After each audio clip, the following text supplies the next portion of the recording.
Hey guys, LordOfPondtail here with another video for Rise of Empires, Ice and Fire. Today we're going to be looking at the last of the S3 heroes, Living Saint, in my heroes guide.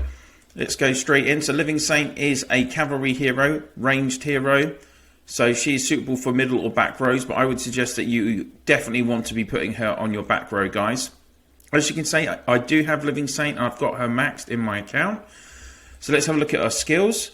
Of course, first one is the dictatorship skill for the 23,100 extra marching capacity. Second skill, it's Light's Judgment. It's a combat skill, effective range 5. So if you put her on the back row, this skill will reach all of the enemy squads and it will hit all of the enemy squads. So, you know, Living Saint is known to be one of the best killer heroes in the game. These are some of the reasons why. She will hit all 3 of your opponent's squads. It does require 1 turn prep and it only has a 35% chance to deal the damage. But then when it does deal damage, it's large damage. 334.5% damage to all enemy squads within range. That's when you have it maxed at level 10. So that's effectively 1,000% damage to your opponent. That is absolutely huge, guys. Yes, okay, it's a prep skill and alright, it does take 35% chance, but it's doing a lot of damage when it does activate, and it might activate only once or twice in a battle. But that's not so bad with Living Saint, and we'll show why as we go on. So the third and fourth skills, of course, are the defensive formation skills, so giving you up to 50% extra resistance for the troops in your squad. And then the offensive formation, fourth skill, will give the extra 50% might for the troops in your squad.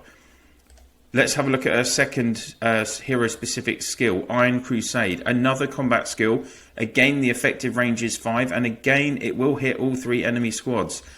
This time, it's a 30% chance to deal 255% damage to all enemy squads within range, and then it has an additional element to it, making them unable to recover units, lasting 2 turns. So for anyone, if you're fighting against anyone who has the recovery skill, you know, maybe they've got a Bleeding Steed or a Lawman, SX hero, or Army Breaker, those kind of heroes that have the healing skills, then it's not that's going to block that skill during the battle. Sixth skill, as usual, the Awakened skill, so it will give you the 250% extra increased leadership skills effects, max out your troops, etc. Just the 15% increased cavalry might and resistance, it will give an additional 15% increased cavalry damage as well. Seventh skill, as you might expect, as usual, it's a discipline cavalry skill. It's applicable for all of the troops in the Legion, and it's the extra might, so between 13% and 40% might when it's maxed. And then we get onto her last skill. Now this is really interesting skill. I would say it's one of the most interesting skills in the whole of the game. Let's have a read of this. Heaven Falls. Type, it's a status skill, so this will activate every turn in the battle, guys. You're going to get this activating 8 times. Pretty much, if you watch every single battle report with a Living Saint in it, you'll see that she activates, I would say on average, at least 11 or 12 skills at least. And some battles, you know, she's activating 15 or 16 skills. And if that's happening, then almost certainly you're going to win the battle. Let's have a read of this. During battle, hero squad cannot basic attack. Has 35% increased skill damage, and this skill will also deal 301% skill damage to a random enemy squad within range.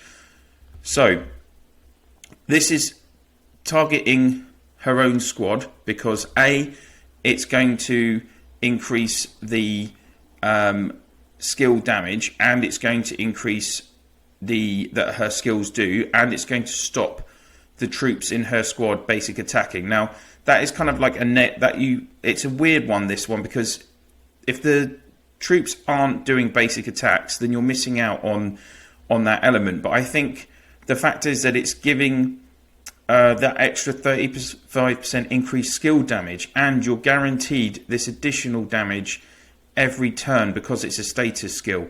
Now, with regards to the range, so this does have an effective range of 4, and that refers to this skill damage here. So if she is on the back row, this attack will only hit the front or middle rows. Let's go and have a look at her in battle, in the battle videos. So she is a common hero in a lot of people's formations. And this week in Heroes Duel, there's quite a few players that have got this. Oh, Zeus against Johnson's again this week. Let's go into this one. So we've got a battle report here. It's going to be the third one. Alright, so let's have a look at this video. Sakini from my state is playing against a player in state 85. And let's just slow it down a little bit here. So as you can see, Kini's at the top. And here is the Heaven Falls skill. And it's attacked the front row. And then if you look at the back, did you see that her troops, the back row troops, they were suppressed. They did not basic attack. So this is, and you'll see this each turn, guys, alright? So let's just wait for Roku to do his skill. And so you'll see each time Heaven Falls activates and attacks one line, and you'll see 6,900, and then again disarmed. Her basic troops did not attack.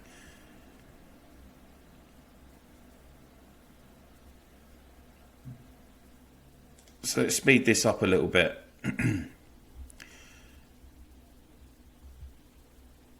But you'll see every time you're getting Heaven Falls every turn, and you're also getting these additional, if you're lucky, you're going to get skill 2 and or skill 5, and see Heaven Falls again, disarmed again.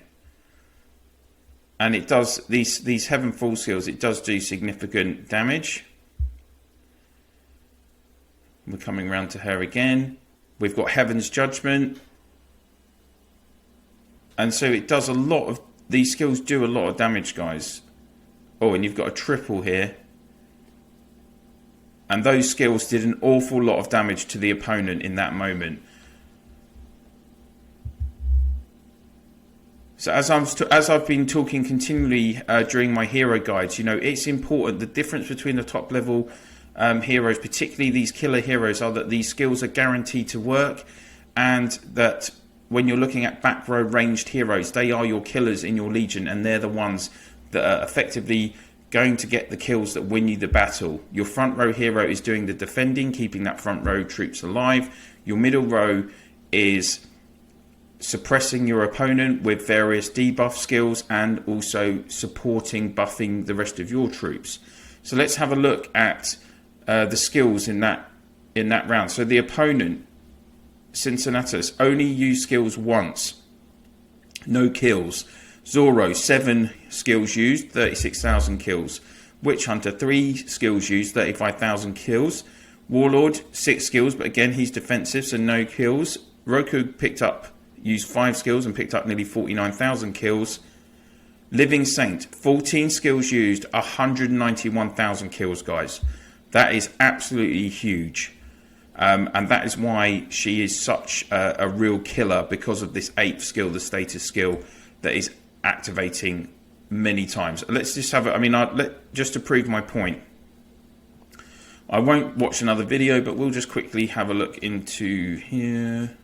Actually, we won't use, who else? See if, yeah. There we go. In this battle, 12 times. And this guy has got Immortal as well. So 2 killer heroes there, picking up nearly 100,000 kills each. And that is a good combination. So, and as I say, if you have Living Saint, almost always she will pick up at least 10 kills in your battle, because of this Heaven Falls skill activating all 8 turns. And then also, you know, the other skills are going to activate a couple of times, you'd hope. Something that everyone always wants to know about is combinations. And what I've talked about already quite extensively is that when you're in Season 3, S3 of Reign of Chaos, and you're picking up these S3 heroes, you can put Living Saint in a combination with Warlord on the front row, Roku middle row, and then Living Saint back row. That is pretty much what you're going to see a lot in the game as the kind of second cavalry formation. Before we get to SX, you know, obviously with Beast Queen, Rosen and Immortal being the other combination of cavalry heroes. Once you get into the SXs become available, and that does make a big difference nowadays, particularly when you guys are being able to access 14, 16 SX heroes all in one go. Living Saint still does work in a couple of combinations. You could put with Windwalker and then Immortal in the middle row. So like that player we just looked at, they had Rosen on the front row. But a better combination would be if you had Windwalker on the front row, then Immortal, then Living Saint.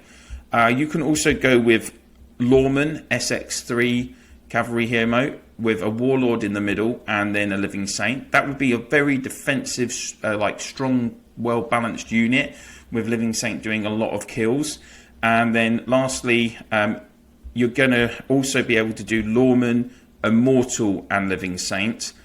Now that would probably be the second, if you go for the whole game, you've got all the cavalry heroes, you've got all your SX heroes, you're most likely, that would be your second cavalry legion, because on the scores based, it is a very, very good legion. Lawman is doing a lot of protecting at the front, and then you've got Immortal and Living Saint doing a lot of kills behind Lawman. And you would have your primary cavalry legion would be Army Breaker, Ragnar and Avalanche.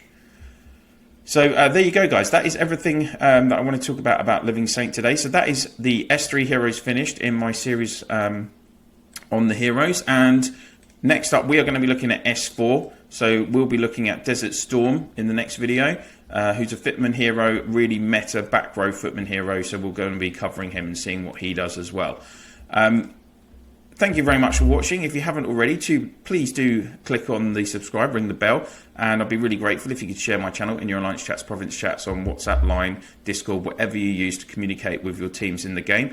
Guild chat as well for those of you that are in Eden. If you have any questions about Living Saint or any other questions that you'd like me to answer, please pop them in the comments section below. If you have any comments on what videos you'd like me to do or anything like that, again, please do pop your comments there, guys. I'll do my best to get back to you. And that is everything for this one. Thank you very much for watching, and I'll see you soon.